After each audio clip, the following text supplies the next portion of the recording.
ขอคนดังเราเลย เราคร่าวๆให้ว่าก่อนสิมาเป็นแบบมาเฮ็ดซื่อก่อนสั้นๆเลยเอาหน้ากายซะน้องอยู่เมืองหน้ากายอืมก็เลยใส่ว่าเตียงคำหน้ากายตั้งแต่คลิปนั้นมาคลิปผู้ไทยดำความสุขของการเดินทางบ่แม่นการไปฮอดจุดหมายปลายทางเพียงอย่างเดียวแต่สิ่งที่เฮาได้พบได้พ้อในระหว่างการเดินทางก็เฮ็ดให้เฮามีความสุขได้เช่นเดียวกันการได้พบพ้อกับหมู่เพื่อนใหม่ๆและพบเห็นสิ่งใหม่ๆที่เฮายังบ่ทันได้เห็นนี่แม่นเป็นความสุขของการเดินทางที่แท้จริง เฮามาได้392กิโลเมตรเนาะสิออกไปหน้ากาย ตอนนี้3โมงพอดีประมาณ5โมงบ่ฮอดลองเบิ่งเนาะคำบ่ฮอดก็เห็นมันพักบ่อนอื่นกันนอนไปก่อนออกไปตามทางเช่นนี้แหละบ่เคยไปจักเทื่อขี่ฐานเราเลย มีฝรั่งมานำเนาะก็เลยว่าอันนั้นอยู่หน่อยนึงมีล้อๆกันพบกันอีกแล้วกับเทอรี่อันนี้แม่นเป็นมื้อที่2ของการเดินทางของเทอรี่เป็นทริปเฮาจะเอิ้นว่า4วันพันโลก็คืออยู่ภายใน4วันเฮาจะใช้ระยะทางในการเดินทางอยู่ประมาณ 1,000 กิโลเมตรเนาะโดยเริ่มต้นจากนครหลวงเวียงจันทน์ถ้าว่าไผบ่ทันได้เบิ่งคลิปทำอีทของเทอรี่ก็ย้อนกลับไปเบิ่งได้เนาะเทอรี่จะเฮ็ดเป็น EP ไปและเส้นทางที่เฮาใช้ก็คือจากนครหลวงเวียงจันทน์มาที่ทางแบงลักซาวขี่รถเข้ามาที่ลักซาวแล้วก็ขึ้นไปชายแดนกลับลงมาแล้วจะออกไปตามเส้นทางเส้นนี้ท่านผู้ชมเส้นทางที่เพิ่นเอิ้นว่าท่าแขกลูปนั่นก็คือมันจะเป็นทางวงออบเลยเนาะจะเดินทางจากท่าแขกมาก็ได้หรือว่าจะเริ่มต้นจากแถวลักซาวก็ได้เนาะแต่ว่าการขี่รถจะขี่แบบอ้อมไปตามถนนที่มันเป็นวงหันเลย อันนี้แม่นต่างประเทศเขาเจ้ามักมาขนาดเลยคนต่างประเทศพากันเซารถจักรจากท่าแขกแล้วก็ขี่มาตามเส้นทางท่าแขกลูปมาลักซาวลงไปแถวทำกองล้อแถวอัน The Rock View Point เนาะแล้วก็ออกไปทางแบงค์ลักซาวขี่ตามเส้นทางเลขที่13ไต่ลงไปท่าแขกอันนั้นถือว่าเป็นหอบเวียนหนึ่งอันนี้เป็นการเดินทางผจญภัยที่กำลังได้รับความนิยมอยู่ที่ประเทศลาวในตอนนี้และมื้อนี้เทอรี่ก็มีโอกาสได้มาตามเส้นทางเส้นนี้ซึ่งว่าเป็นความฝันที่อยากขี่รถจักรมาลอลิ่นแต่โดนแล้วก็มีโอกาสได้เฮ็ดถ้าให้เฮามีอายุหลายกว่านี้แล้วเฮาอาจจะบ่สามารถขี่รถจักรได้อีกฉะนั้นในช่วงที่เฮายังแข็งแรงนี่อยากไปเที่ยวไสก็ไปเลยท่านผู้ชมเอ้ยเนาะไผอยากขี่รถใหญ่หรือว่าขี่รถจักรก็แล้วแต่ความสะดวกแต่ว่าที่สำคัญก็คือการเที่ยวแล้วเฮ็ดให้เฮามีความสุขเที่ยวไปเนาะเบิ่งธรรมชาติเบิ่งวิถีชีวิตผู้คนเบิ่งในบอนที่เฮาบ่เคยไปถือว่าเป็นสิ่งที่เทอรี่มักหลายมักเดินทางเนาะแต่ว่ามักก็คือภายในประเทศลาวเฮาเองแต่ว่าสำหรับการไปต่างประเทศหั่นคือสมัยยังเป็นหนุ่มหั่นมักไปเนาะต่างประเทศนี่ได้ไปดูแต่ว่าปัจจุบันนี้แก่โตมาแล้วมีครอบมีครัวแล้วการที่จะไปต่างประเทศนั่นก็ถือว่า1มีข้อยุ่งยาก2เนาะเว้าเรื่องค่าใช้จ่ายแต่ว่าการเที่ยวในประเทศลาวเฮาเนี่ยก็ถือว่าเป็นสิ่งที่มักเพราะว่าเป็นประเทศที่ว่ามีความสงบเนาะประเทศลาวเองเฮามักประเทศลาวถึงว่าเฮาเกิดอยู่ประเทศลาวแต่เฮาก็มักเที่ยวในประเทศลาวคือเก่าเนาะเฮาอยากเที่ยวไปในบ่อนที่เฮาบ่เคยไปตามเส้นทางที่เฮาบ่เคยไปจะเป็นการขี่รถใหญ่หรือขี่รถจักรก็ได้หรือจะเป็นการขี่รถโดยสารก็แล้วแต่ว่าทุกอย่างที่เฮาเฮ็ดก็คือเฮ็ดไปด้วยใจมักเมื่อเฮามีโอกาสได้ไปแล้วเฮาก็ถ่ายคลิปถ่ายวิดีโอมาลงช่อง YouTube เนาะให้ผู้ที่มักการท่องเที่ยวแบบเฮาได้เบิ่งได้ชมไปนำกันบ บางคนก็เจ้าก็เห็นบ้านเห็นบอนที่เทอรี่ไปถ่ายเขาเจ้าก็ตามไปและสำหรับคลิปนี้เนาะเฮาตั้งใจว่าจะเดินทางไปนอนแถวข้างหน้าคำอยู่ไสก็นอนอยู่หั่นคาดว่าอาจจะถึงนากายเพราะว่าขี่รถมานี่ก็เมื่อยหลายเติบแล้วมื้อนี้ตามเส้นทางทางแขกรูปจะมีหลายสิ่งหลายอย่างตามทางที่เฮาไปนี่เป็นสิ่งที่น่าสนใจหลายจุดเฮาจะพาท่านผู้ชมแวะเบิ่งเฮากำลังเข้ามาในเขตนะป่าสงวนเมื่อกี้มีป้อมยามข้างแน่เนาะแถวนี้มันจะมีหูปพระที่เขาเจ้าแกะสลักใส่ตามก้อนหินน่ะใกล้สิฮอดแล้วแม่นแถวนี้บ่นี่เบิ่งก่อนเด้อ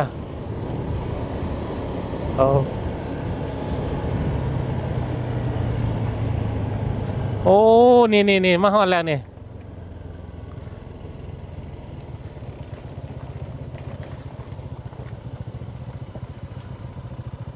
ฮะขอลงเบิ่งก่อนจักหน่อยถ่ายอยู่โฮมด้วยเจ้าฮะ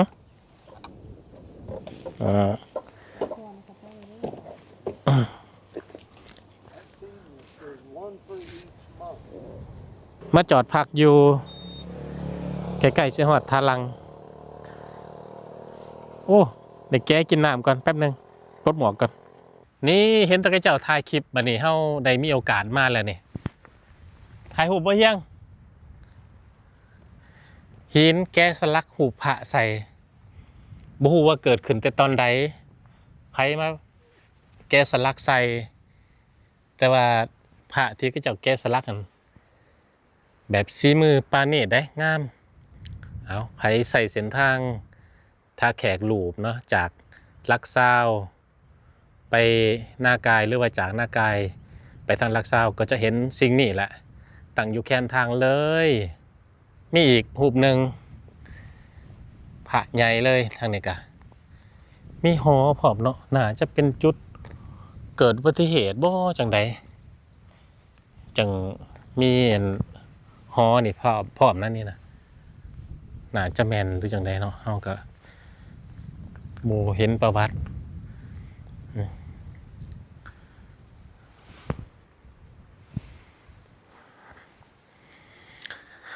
สองขางเลยได้นี่ขางนั้นก็มีทางโค้งอยู่นี่เนาะไกลเติบยังอีกประมาณ70 ลักคนบ่ฮอดยมราช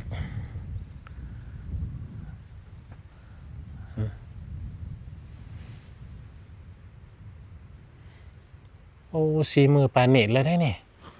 แกะสลักได้แบบสวยงามแกะสลักใส่หินที่อยู่ในนี่นะเป็นพาเลยนะพาหินเนาะมาแกะสลักหูพระใส่อันนี้พระบอกคือหูผู้หญิงเนาะพระพุทธเจ้าหั่นแหละแม่นแหละเนี่ยไปเฮาออกเดินทางต่อขี่เลาะไปเรื่อยเนาะเดี๋ยวพระแกะสลักยืนอยู่ตามผายืนอยู่ตามผาบุมีเหรอที่อยู่นี่โอ้มียังมีอยู่ได้นี่โอ้มีขี่สร้างได้นี่มีคนมาไหวเนาะโอ้มีลายบอลด้วยผีเฮียงอยู่ฟิกมีได้นี่นะนี่โอ้เขาเจ้าเห็ดไว้ลายเลยแกะสลักบนแล้วก็มีมูหูไผมาเห็ดเนาะผมมีประวัติผู้ใดมาเห็ดแต่ว่าแกะสลักได้เนียนสวยงาม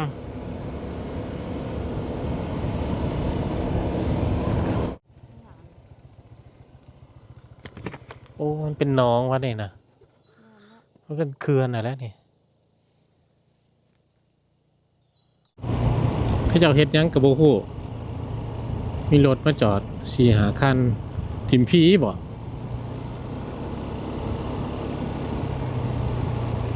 โอ้เห็นยังไงไม่กินเขาปลาวะย่ำนำขึ้นน้ำก็เต็มมาเลยนี่ เออ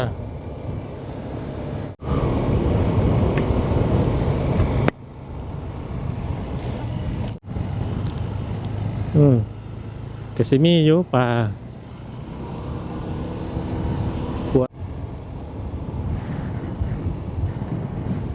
อ่างเก็บน้ำได้นี่นะไก่เสียกว่าทาลังแหละเนาะอีก7 กิโลเมตรโอ้เป็นอ่างเก็บน้ำขนาดใหญ่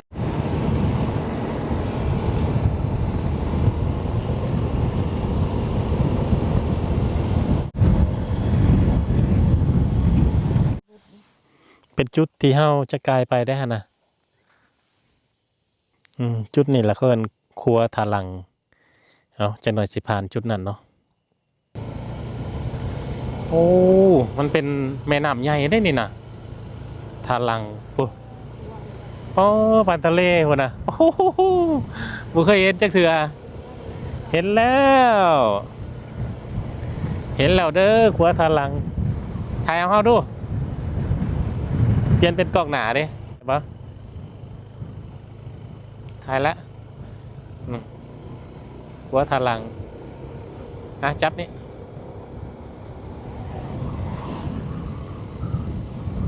เปลี่ยนเป็นกล้องหลัง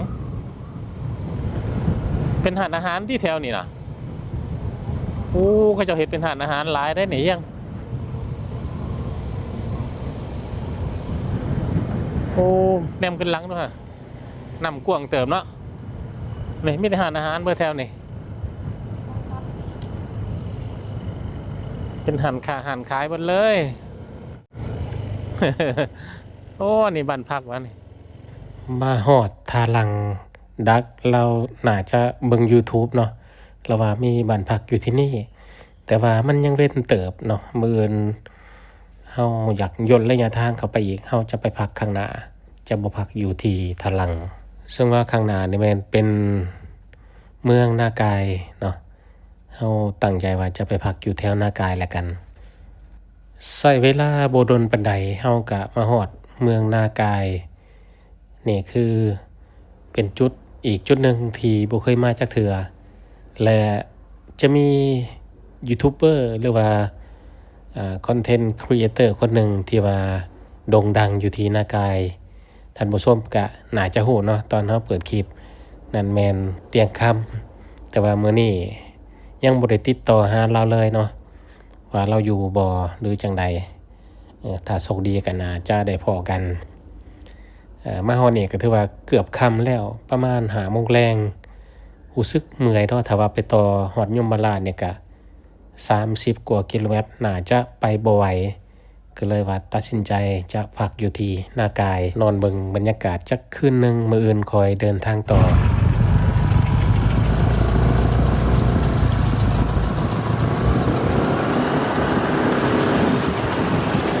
พอดีเฮากายมาเห็นหอหลักเมืองนากายก็เจ้าเฮ็ดใหม่งามๆท่านผู้ชมและตอนนี้เฮายังบ่ทันได้ห้องพักเนาะกำลังขี่รถเลาะหาบ้านพักบ่อนที่เป็นตาพักแหน่บางทีนี่ไปบ่อนนึงเป็นรีสอร์ทแต่ว่าเป็นแบบมันห้างแล้วเนาะบ่มีคนมาพักเลยก็น่าจะบ่มีนักท่องเที่ยวมาหลายก็เลยเฮ็ดให้กิจการเจ๊งก็เลยมาได้อยู่ที่นี่เนาะอนันดาเด้อผู้ใดอยากมาพักก็มาได้คืนละ 200,000 กีบนี่บ่กว้างดีอยู่บ่โอ้เบิ่งคำฝรั่งเราโอเคบ่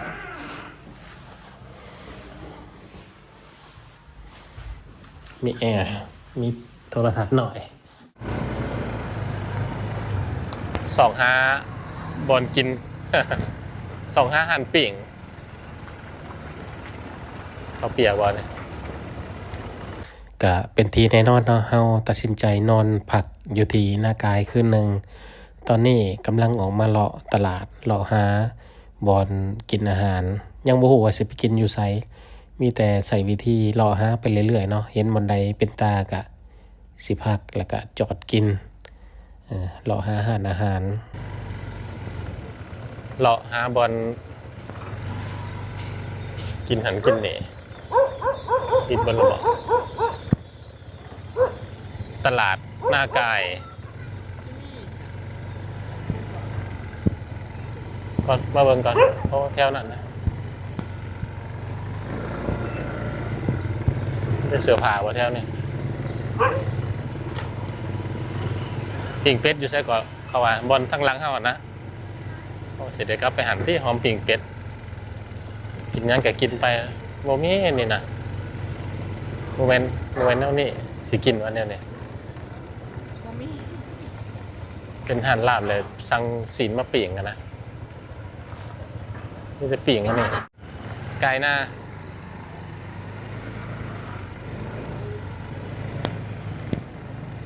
จะบ่มีบ่ซั่น โอ้โบโหยังเลยเด้อ่านยังกันดิ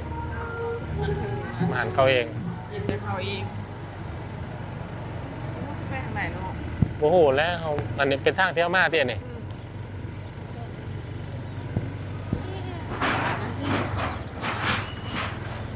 มันเป็นเมืองหน่อยๆเด้สะนี่จะปิ่งกันนี่แหละกินบ่ พี่วันนั้นว่ามันได้อยู่นะจ๊ะ ในๆไว้ยังเขาไปพี่เนาะแม่นทันปะเขาไปนี่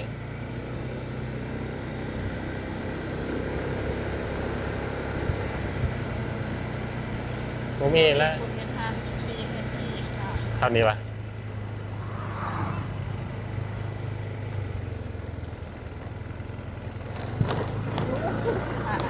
รู้จักก่อนจ้ะ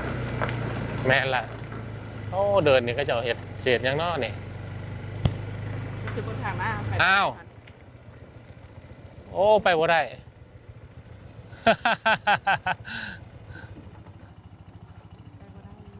เป็นไง ไปปะ ไปทางไหนล่ะเลาะไปทางนี้บ่ได้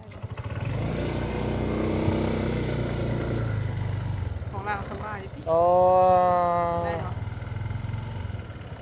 เสียงไปปะเสียงไปนี่บริษัทไปเขาทั้งพุ่นแล้วมันนาหรือมันบางล่ะ เออบุมีซีนเลย กับใครรู้กับซ้ำเลย แน่ว่าสิไปว่าสิไปกินอันนี้กินปิ่งอยู่นี่เพิ่นว่าทางไปบ่ได้โอ้บ่ฮู้แล้วไปถามเขาเจ้าแถวนี้นี่ก็ได้ ถือไปนำก็ได้บ่ ได้ไม่นั่งโต๊ะเลยนะครับออเดอร์ให้ มา หิวข้าว หิวข้าว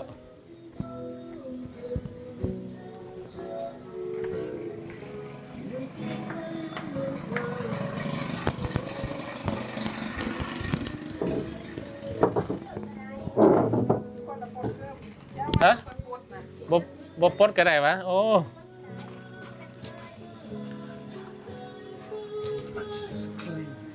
กำลังจะสั่งเนาะแต่ว่ามันบ่ค่อยมีหลายแนวคนบ่หลายนะเขาเจ้าก็เฮ็ดบ่หลายปานใดฉะนั้นวัสดุเขาเจ้าก็เอามาบ่หลายปานใด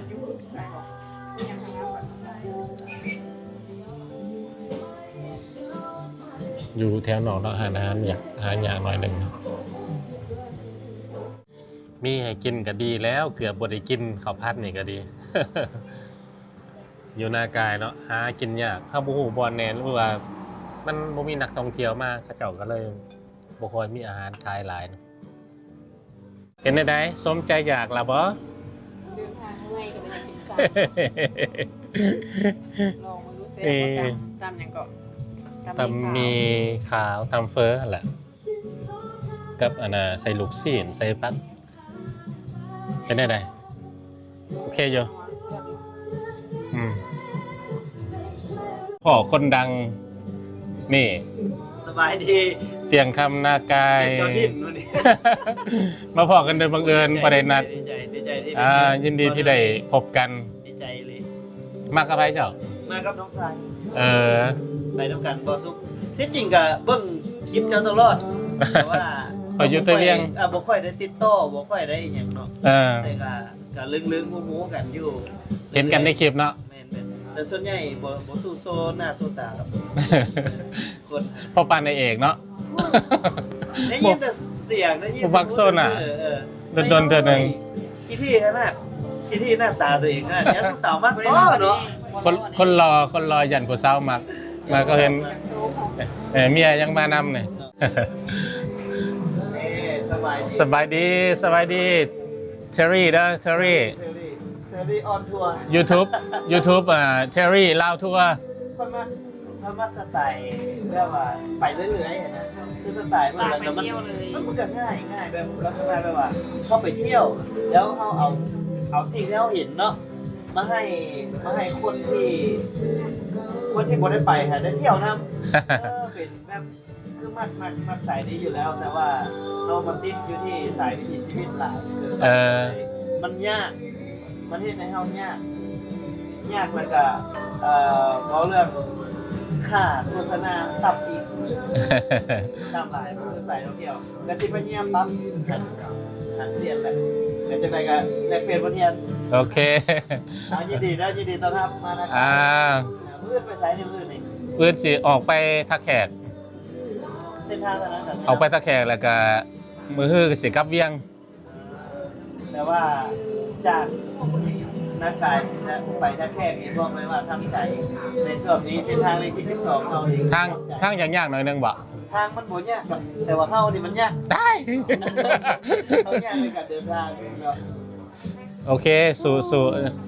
ก็ทางส่วนหลายมันจะเป็นคุมลายเลย โอ้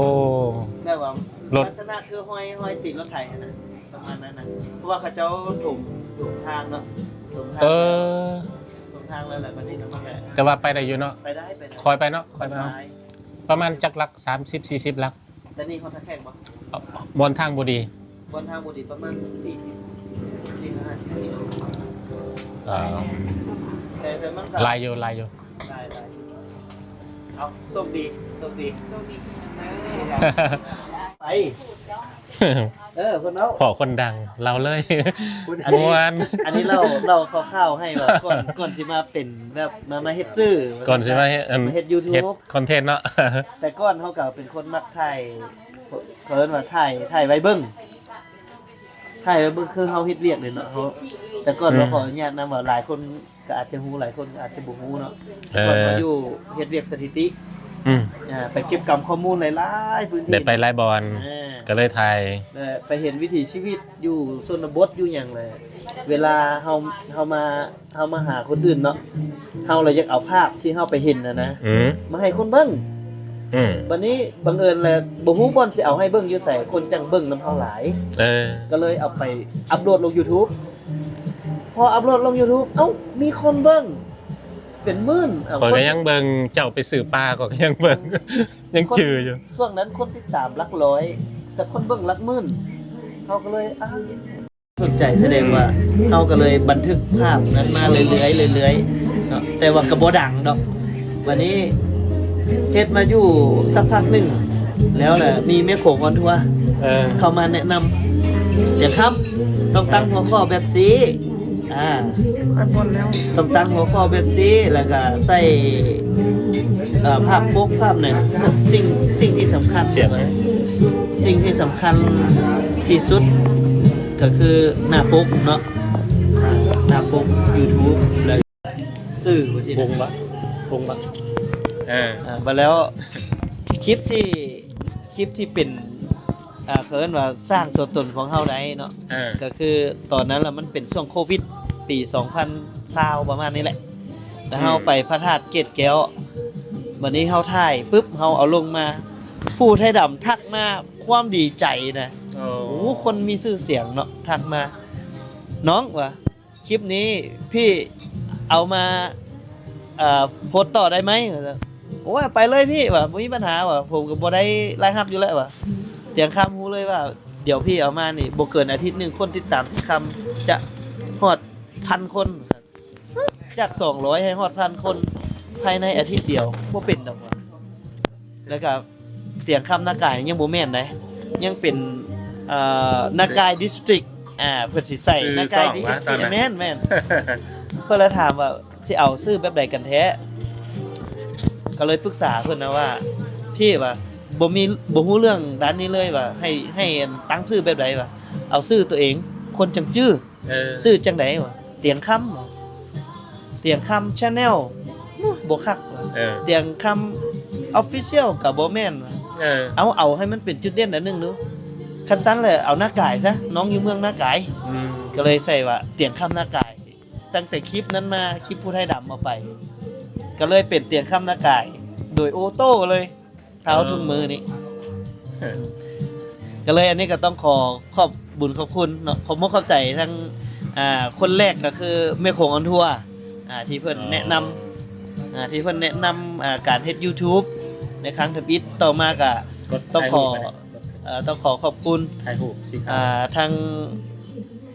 พี่แขกผู้ไทยดำเนาะที่เป็นความโชคดีของเรายินดีได้รู้จัก พอๆกันโดยบังเอิญแต่ว่ารู้จักกันใน โซเชียล ในโซเชียลใน Facebook YouTube ขอบใจก็เข้ามาติดตามได้เด้อทางพี่น้องทางอเมริกาทางแถบนั้นก็ได้เข้ามาหาเตียงคำมากายแดง เบาเก่งได้เบาเก่งคำนี่ ไปก็เฮ็ดแบบนั้นแหละ